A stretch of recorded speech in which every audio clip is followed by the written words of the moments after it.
Okay, so this is a response video to a video that was a response to another video, and if you make some sort of Inception joke, I'll hurt you because that's wrong, and your definition of the word is wrong, and you need to fix it.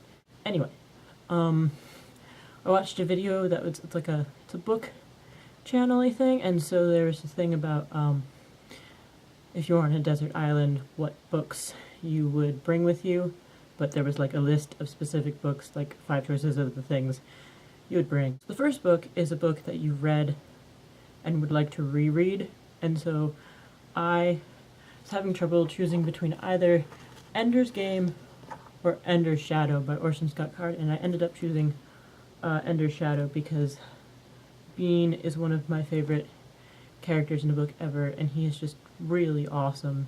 And this book is just so good.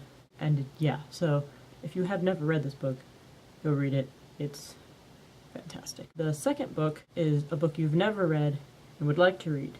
And for that, I went with Pillars of the Earth because everyone in my family has read it and they all think it's fantastic, and I've never read it. It's a historical novel. So there's that. And it's a pretty big book, so I figured, Island's gonna take up some time to read. That'd be nice. The next book is a childhood book. I went with this one, Eloise, because I love Eloise.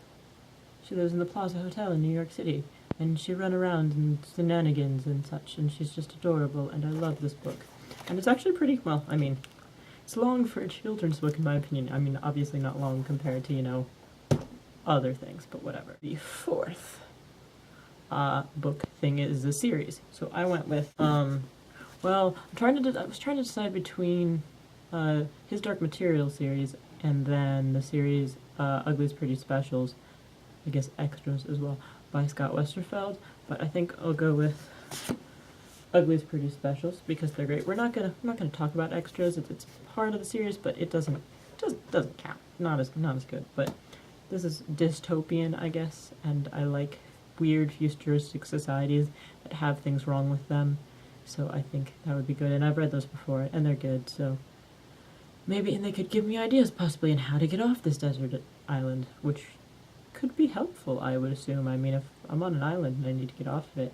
Right, so, last one is random choice. Of course, I went with my favorite things, which is Lord of the Rings, and I mean, you could read this over and over and over again and find new things, because there are really boring parts that you can never get through, but if you reread them slowly, maybe, just maybe, you'll be able to figure it out. Those are my books. Answer these if you would like yourself. Go reading.